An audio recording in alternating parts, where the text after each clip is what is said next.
ಖಂಡಿತ, ನೀವು ಕೇಳಿದಂತೆಯೇ ಅಜ್ಜಿಯ ಜಂಬದ ಕಥೆಯನ್ನು ಇಲ್ಲಿ ನೀಡಲಾಗಿದೆ. ಎಲ್ಲರಿಗೂ ನನ್ನ ನಮಸ್ಕಾರ ಸ್ನೇಹಿತರೆ. ಒಂದು ಊರು, ಆ ಊರಿನ ಹೆಸರು ಸೋಮನಹಳ್ಳಿ ಅಂತ.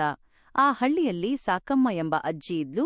ಆ ಅಜ್ಜಿಯ ಬಳಿ ಒಂದು ಕೋಳಿ ಕೂಡ ಇತ್ತು. ಪ್ರತಿದಿನ ಆ ಕೋಳಿ ಸೂರ್ಯ ಉದಯಿಸುವ ಮೊದಲೇ ಜೋರಾಗಿ ಕೋಕೋಕೋ ಎಂದು ಕೂಗುತ್ತಿತ್ತು. ಆ ಕೋಳಿ ಜೋರಾಗಿ ಕೂಗುವುದನ್ನ ಕೇಳಿ ಹಳ್ಳಿಯ ಜನ ನಿದ್ದೆಯಿಂದ ಎಚ್ಚರಾಗುತ್ತಿದ್ರು. ಆ ಕೋಳಿಯ ಕೂಗಿಗೆ ಎಚ್ಚರಗೊಂಡ ಜನರು ತಮ್ಮ ದಿನನಿತ್ಯ ಕೆಲಸಗಳಲ್ಲಿ ತೊಡಗಿಸಿಕೊಳ್ತಾ ಇದ್ರು. ಆ ಸಾಕಮ್ಮನ ಮನೆಯಲ್ಲಿ ಒಂದು ಬೆಂಕಿ ಹಾಕುವ ಅಗ್ನಿಷ್ಟಿಕೆ ಕೂಡ ಇತ್ತು. ಹಳ್ಳಿಯ ಜನರೆಲ್ಲ ಸಾಕಮ್ಮನ ಮನೆಗೆ ಹೋಗಿ ಆಕೆ ಬಳಿ ಇದ್ದ ಅಗ್ನಿಷ್ಟಿಕೆಯಿಂದ ಒಂದೊಂದು ತುಂಡು ಕೆಂಡವನ್ನು ತಮ್ಮ ಮನೆಗೆ ತೆಗೆದುಕೊಂಡು ಹೋಗಿ ಹೊಲೆ ಹೊತ್ತಿಸಿ ಅಡುಗೆ ಮಾಡಿಕೊಳ್ಳುತ್ತಿದ್ರು. ಈ ಕೋಳಿ ಮತ್ತು ಅಗ್ನಿಷ್ಟಿಕೆಯು ಸಾಕಮ್ಮನ ಆಸ್ತಿಯಾಗಿತ್ತು. ಹೀಗೆ ದಿನ ಕಳೆಯುತ್ತಿದ್ದಂತೆ ಒಂದು ದಿನ ಈ ಅಜ್ಜಿಗೆ ಜಂಬ ಬರುತ್ತೆ.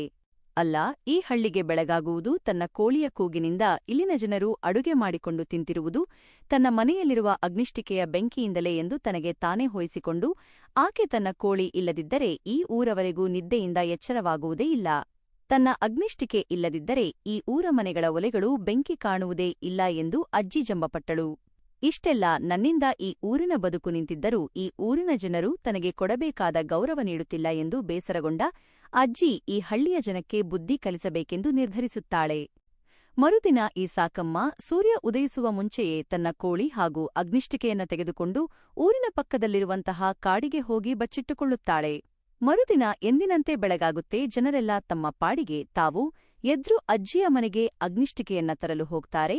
ಅಲ್ಲಿ ಅಜ್ಜಿ ಇಲ್ಲದಿರುವುದನ್ನ ಕಂಡು ಪಕ್ಕದೂರಿಗೆ ಹೋಗಿ ಬೆಂಕಿಯನ್ನ ತಂದು ಅಡಿಗೆ ಮಾಡಿಕೊಂಡು ತಮ್ಮ ದಿನನಿತ್ಯದ ಕೆಲಸಗಳನ್ನು ಮಾಡಿಕೊಂಡು ಹೋದ್ರು. ಅಜ್ಜಿ ಯಾರಿಗೂ ಕಾಣದ ಹಾಗೆ ಕಾಡಿನಲ್ಲೇ ಜೀವನ ಕಳೆದಲು. ಒಂದು ದಿನ ಕಟ್ಟಿಗೆ ಕಡೆಯಲೆಂದು ಆ ಹಳ್ಳಿಯವನು ಕಾಡಿಗೆ ಬಂದ. ಅಲ್ಲಿ ಅಜ್ಜಿಯನ್ನು ಕಂಡು, ಏನಜ್ಜಿ ಇಲ್ಲಿದ್ದೀಯ, ಊರು ಸಾಕಾಯ್ತಾ ಎಂದು ಅಜ್ಜಿಗೆ ಕೇಳಿದ. ಆಗ ಅಜ್ಜಿ, ಏನಪ್ಪಾ, ಇವತ್ತು ನನ್ನ ಕೋಳಿ ಮತ್ತು ಅಗ್ನಿಷ್ಟಿಕೆ ಊರಲ್ಲಿ ಇರಲಿಲ್ವಲ್ಲ, ನೀವೆಲ್ಲ ನಿದ್ದೆಯಿಂದ ಹೇಗೆ ಎಚ್ಚರಾದ್ರಿ, ನೀವೆಲ್ಲ ಬೆಂಕಿ ಏನು ಮಾಡ್ಕೊಂಡ್ರಿ ಎಂದಳು. ಈ ಮಾತನ್ನ ಕೇಳಿದ ಹಳ್ಳಿಯವನಿಗೆ ತುಂಬಾ ನಗು ಬಂತು. ಅಯ್ಯೋ ಅಜ್ಜಿ, ನಿನ್ನ ಕೋಳಿ ಕೂಗದಿದ್ದರೆ ಬೆಳಗಾಗೋದಿಲ್ಲ ಅಂದುಕೊಂಡಿದ್ದೀಯಾ? ದಿನ ಬೆಳಗಾಗೋದು ಸೂರ್ಯ ಹುಟ್ಟುದರಿಂದ ತಿಳಿತಾ? ನಿನ್ನ ಅಗ್ನಿಷ್ಟಿಕೆ ಇಲ್ಲದಿದ್ದರೇನು?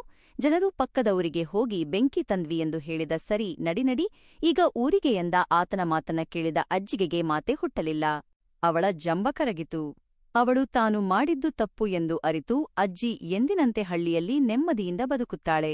ಈ ಕಥೆಯನ್ನ ತಿಳಿದ ನಮಗೆ ಅನಿಸುವುದೇನೆಂದರೆ, ಯಾರಿಗೆ ಯಾರೂ ಅಗತ್ಯವಿಲ್ಲ, ಯಾರೂ ಇಲ್ಲದಿದ್ದರೂ ಲೋಕ ನಿಲ್ಲುವುದಿಲ್ಲ ಎನ್ನುವ ಸರಳ ಸತ್ಯವನ್ನು ಹೇಳುವುದಷ್ಟೇ ಈ ಕಥೆಯ ನೀತಿ.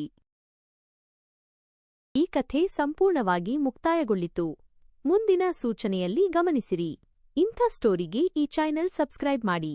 Moral story in Kannada.